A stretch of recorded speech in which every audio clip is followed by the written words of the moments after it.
오늘 말씀은 마가복음 14장 43절에서 52절입니다. 어느 사람이 토담길을 지나갑니다. 토담에는 호박 넝쿨이 있었고 그 넝쿨에는 수박 많은 호박이 달려 있었죠. 가녀린 호박 덩쿨에 어울리지 않게 수박 많은 호박이 달려 있으니 가녀린 호박 덩쿨이 안쓰럽습니다. 금방이라도 호박의 무게를 못 이기고 끊어질 것 같습니다. 이에 비해 옆에 있는 아름드리 호두나무에는 어울리지 않게 작은 호두가 다닥다닥 달려 있습니다. 이 모습을 보고 이 사람은 혀를 차며 하나님이 실수하셨습니다. 가녀린 호박 넝쿨에는 작은 호박이 달리게 하고 아름드리 호두나무에는 수박 많은 호두가 달려야 하는 것 아닌가요? 나 같으면 그렇게 했을 것입니다. 그때 갑자기 돌풍이 불면서 호두나무의 호두가 이 사람의 머리에 떨어지게 됩니다.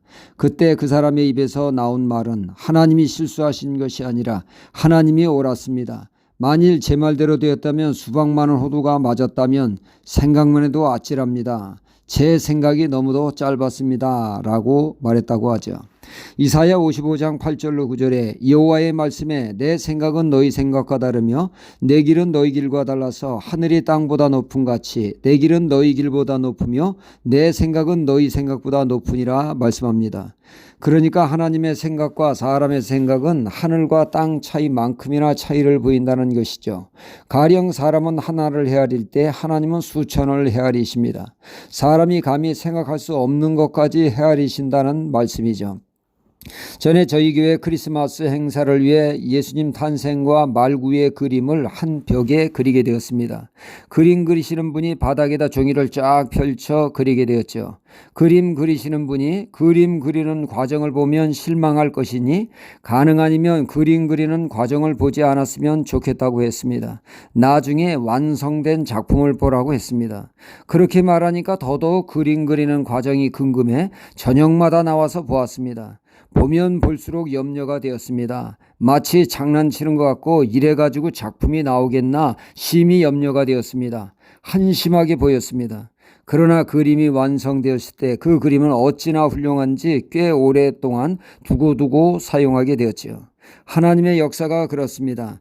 하나님의 역사를 당장에 보면 실망스럽습니다. 돌아가는 상황을 보면 엉망진창입니다. 답답합니다. 때로는 한심하게도 느껴집니다. 우째 하나님이 살아계신다면 이런 일이 있느냐고 말이죠. 이렇듯 당장 눈앞에 펼쳐지는 모습을 보아서는 과연 하나님이 살아계시고 역사하시는 것이 맞나 하는 의구심이 들게 되고 하나님 자체를 부정하는 사신신앙이 고개를 들게 됩니다. 하나님이 계신다면 이런 일이 있어서는 안 될 일이 우리들의 삶 가운데 너무나 빈번히 일어나기 때문에 우리를 곤혹스럽게 한다는 것이죠. 가령 성경의 요셉을 보면 그는 억울하게 형들에 의해 애굽의 종으로 팔려갑니다. 그는 원치 않는 종이 되었지만 현실을 부정하지 않고 주어진 현실에 충실해 살아갑니다. 이번에는 부인 마님의 모함으로 그는 옥살이를 하게 되죠. 그는 부인 마님의 유혹을 거부함으로 이런 일이 발생을 했습니다. 주인 마님의 그 유혹을 이겨낸 것이 상받을 일이지 옥살이할 일이 아닙니다. 그러기에 사람은 말합니다. 하나님이 정말 살아계신다면 이런 일은 절대로 일어나서는 안 된다고 말이죠. 그러나 하나님은 오히려 이 일을 통하여 요셉을 애굽의 실권자, 애굽의 국무총리가 되는 발판으로 놀랍게 사용하였다는 것입니다. 감히 사람이 생각할 수 없는 방법으로 말이죠.